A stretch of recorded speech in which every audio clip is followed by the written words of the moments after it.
What's going on, gamers? Today we're back with some more Outriders Worldslayer. What I'm going to be covering today are some of the mods that I think you should be taking a little look at that I believe are very underrated. So if you want to see some mods that may well work in your build but have kind of been going under the radar, then stay tuned. That's coming up next.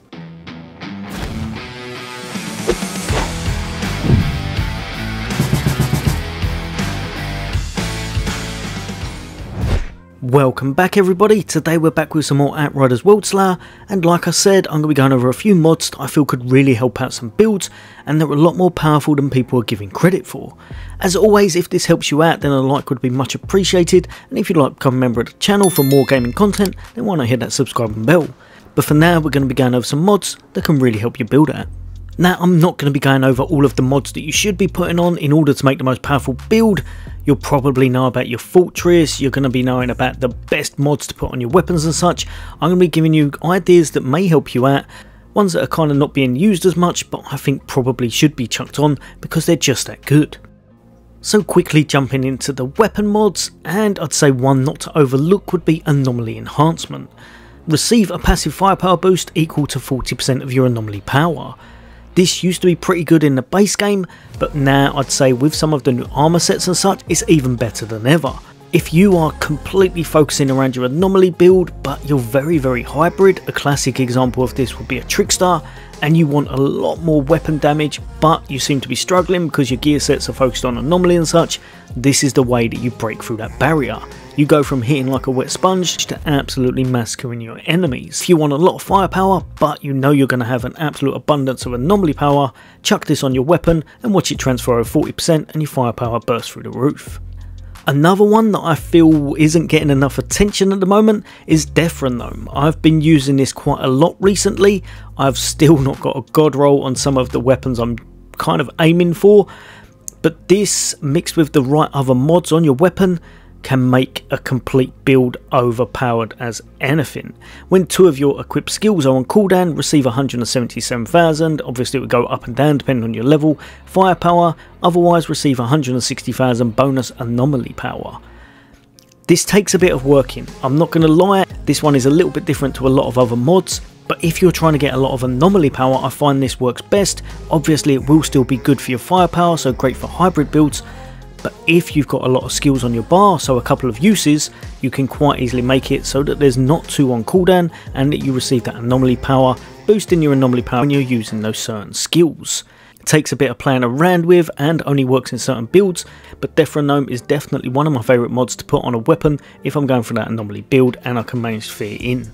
Nicola's Revenge, just over here, I would say is one of the single most underrated weapon mods out there. We all know how good dimensional rockets are, we all know about Firestorm, proccing the burn damage, and just there's a lot of mods out there that are really good. But Nicola's Revenge is definitely not getting the attention it deserves. Shots link up to 5 enemies with an 8 meter radius. 8 meters is massive around the initial target, dealing 1,100,000. Goes up, goes down, depending on your level, but over 2 seconds to each of them as long as the initial target is alive. Now, when I first started using this, in my head I was like, right, I'm going to have to just take on the elites, hit them, as long as they survive they'll take out the smaller adds. You do not have to think about this mod, not in the slightest. Just shoot everything, and the amount of damage you will have at the end of your run because of how many enemies you've taken out with this mod is quite ridiculous. This was sometimes doubling up on some of my other mods' damage and I just couldn't work out why. The area I think is probably a little bit too big with the radius, probably more than they should have, and because it's damage over 2 seconds, it's big initial hits. Honestly, if you like to take out groups of adds and you want to see some cool effects going off, try Nicola's Revenge and you just can't go wrong. Next up, and we're going with Violent Rupture. Shots create a volcanic explosion dealing up to a certain amount of damage, quite a high amount of damage, in a 6 meter radius with a 5-second cooldown. This is very similar to the Pyromancer's Volcano. It does a lot of damage, it really does. It's good for single targets, it's good for area. It's just a great mod to use and very easy, as it's going to proc underneath them and deal just such a big chunky damage straight away.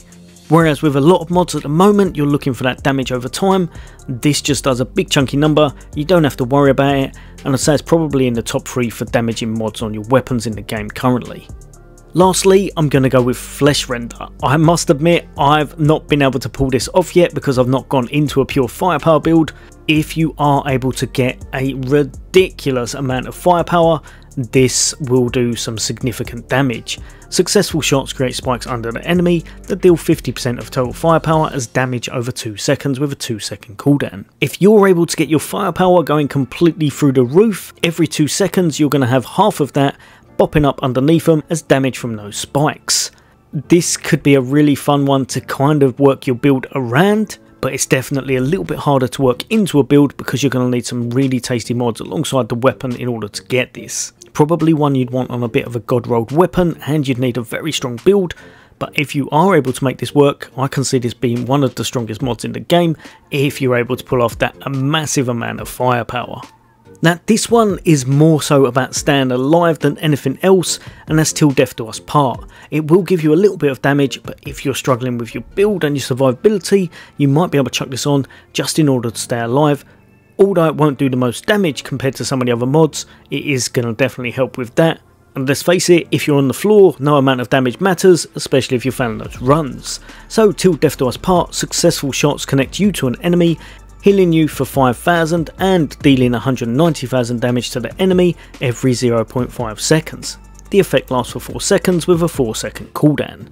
This one is going to be your go-to for kind of staying alive, probably on those bosses and such, or those tougher enemies, something you can constantly hit with your weapon and then just kind of go about your business. Also going to give you a little bit of damage. Like I said, it's not going to be as much as some of the other mods, but it is still going to be a bit of damage, especially if you're shooting constantly. If you're struggling with those tough targets or you're struggling on those bosses, this might be one you want to chuck on your weapon till you can get your build completely sorted out. Jumping straight over to the armor mods, and I'm going to be jumping in with Dead Clock. Receive an 8% weapon damage bonus for every skill that is on cooldown. This one is criminally underrated. It can really boost your damage through the roof. A lot of people looking at 8% think it's not that great, their skills are going to be up very often. Now more so than ever, your skills are always being used and very often on cooldown. Most of the time with this, I'd probably say you're going to be getting 16% weapon damage.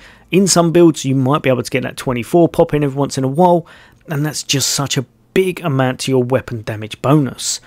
If you find yourself using your skills often, if you find yourself wanting an extra bit of weapon damage and in the right build, this can definitely send it over the top and make you ridiculously powerful with your weapons. Well worth looking at in a lot of builds, and on some I'd say it's probably a must.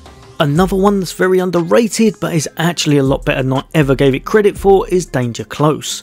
Grants a 6% anomaly bonus for each enemy in close range, stacking up to 4 times. Now, when you play this game with most builds, you're going to have all 4 of those very often. The only reason I'd say not to pick this is if you were picking it just for the bosses. But even if you're picking it just for those bosses, it is going to be giving you that anomaly power extra, even though it's just a small amount. But during those normal runs, especially if you're a class that likes to get in amongst the thicker things, so say you're a Devastator or you're anyone who's very much constantly around ads, you can have up to 24% anomaly power, very similar in style to the Dead Clock, but you do have to make sure you're close range. If you're sitting back at a distance and nothing's ever getting close to you, do not put this on for the life of you. If you're next to everything, this is one that you may want to look at because 24% is actually massive and will help you clear the content very fast. Like I said, great for clearing those ads, not the best one in the world for the bosses, but does still give you a little bit of added anomaly power. Next up, and we've got Concussive Force. Your melee skills deal 25% more damage in a 50% bigger range. Now, on its own, this one doesn't sound that amazing. It's also off of a Devastator gear set, so in case you haven't got this one, that's probably why. But in the right build, especially if you're all about that close range damage and you put your melee into your rotation, or you've got a gear set that actually kind of uses that, aka one of the pyro ones, if you want to make a completely close range melee build, make sure you're putting this on, as it's really going to help you out with that damage, and because obviously you're going to hit everything with that bigger range. Next up, and we have Self-Medication. Increases your max health by 10% when any skill starts its cooldown, with a stacking effect of up to 3 times, each stack lasting 5 seconds.